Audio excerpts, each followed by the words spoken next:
As a former, and I consider myself lifetime member of CBC, I am deeply honored to receive this award. For more than half a century, the CBC has not only been the conscience of the Congress, but a conscience of America, fighting for opportunity, for equality, and for freedom. With your help, 75 million Americans stood with us last year on behalf of a stronger America. Stood with a belief in the promise of America. And today, the CBC, in the tradition of its founders, confronts an unprecedented but not unfamiliar threat to that promise. The United States Congress has equal power to the executive branch in our constitutional government. And today, that history feels more urgent than ever. The speaker reminded the audience that America is once again at a crossroads, facing what they called an unprecedented but not unfamiliar threat. Why? Because the erosion of democracy does not arrive overnight. It creeps in quietly, through policies that strip away protections, through leaders who place personal gain above public service, and through institutions that choose silence over resistance. The fact that the CBC is being called to rise again tells us something powerful. When the country drifts away from its promises, it looks to voices of truth to bring it back. But here's where it gets even more compelling and where you, the audience, come in. If a caucus of leaders can be the conscience of Congress, then what does that make us, the people watching, listening, and voting? Are we not, in some sense, the conscience of America too?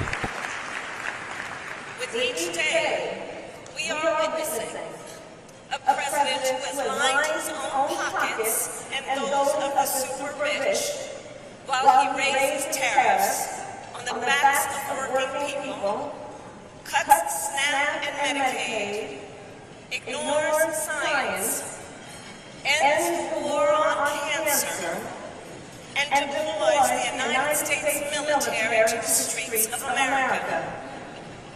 Now, ask yourself, who gains from this? The wealthy corporations, the privileged few, the already powerful, and who suffers? The very people who believed in the promise of America's fairness, people who trusted their leaders to have their backs. The criticism didn't stop there. The president was accused of dismissing science, even halting key research efforts like the war on cancer. Think about that, ending initiatives meant to save lives simply because they didn't fit a political agenda. And then, perhaps most chilling of all, deploying the military into the streets of America itself, not to protect citizens from foreign threats, but to confront them at home. This is where the speech hit hardest, because these are not abstract policies. These are choices that shape how families live, how children are fed, and how the vulnerable are cared for. And it raises the question, what kind of leadership is this? Is it leadership that builds a stronger nation, or is it leadership that exploits power while leaving citizens behind? And let us be clear, we predicted all that. But CBC, what I did not predict was the capitulation. The universities, law firms, media corporations, the titans of industry who have been so quick to kneel before a tyrant.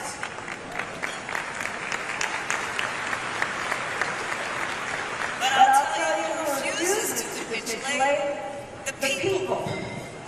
When a president with a fragile ego couldn't take a joke and brought down the weight of the federal government to silence the voice of the citizen, folks spoke with their pocketbooks this week, and Jimmy Kimmel is now back on the air.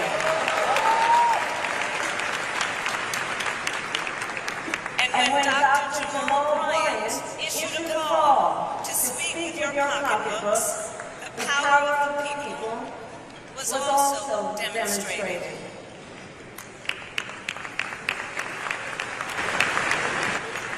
A time such as this demands that the leaders in this room remind the people of their power. Speak truth and speak with courage, even when you don't have all the answers. A time such as this demands that we win the midterms and enforce checks and balances. Now let's pause and really think about what that means. Fighting fire with fire is not about reckless anger, it's about refusing to be silenced, refusing to be intimidated, and matching the intensity of those who seek to undermine democracy. The point was clear. If opponents are aggressive in eroding rights, then defenders of democracy must be equally aggressive in protecting them. But here's the twist: that responsibility does not fall on one savior, one politician, or one party leader. It falls on everyone who claims to value freedom, fairness, and equality. This raises a crucial question for all of us. Have we, as a society, placed too much hope in individuals? Think about how often campaigns, news coverage, and even our own conversations center around one person, one president, one candidate, one leader. But history tells us movements succeed not because of a single figure, but because of collective action.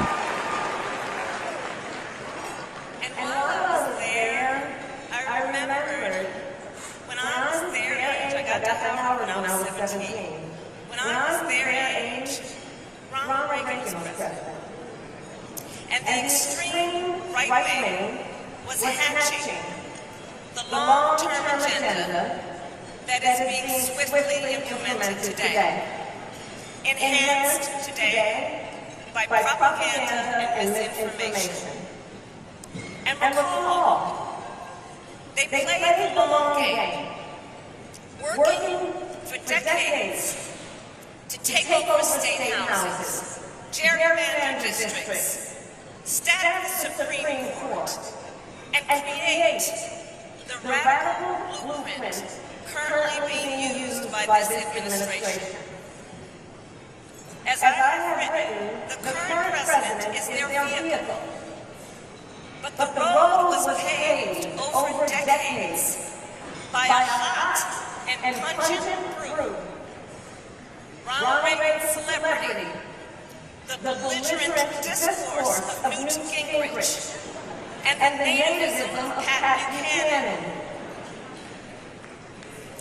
CBC, we have some deep work to do. At first, I would offer we must prioritize immediacy. Focus on the immediate issues that people face, like the rising cost of groceries, housing, and child care. Second, we cannot allow them to gaslight us by suggesting that the powerless and not the powerful are responsible for our predicament. And finally, please let's get over the savior complex, which suggests one individual can save us. Come on. Because Democrats, we have so many stars. We have so many stars, and many of them are in this room right now.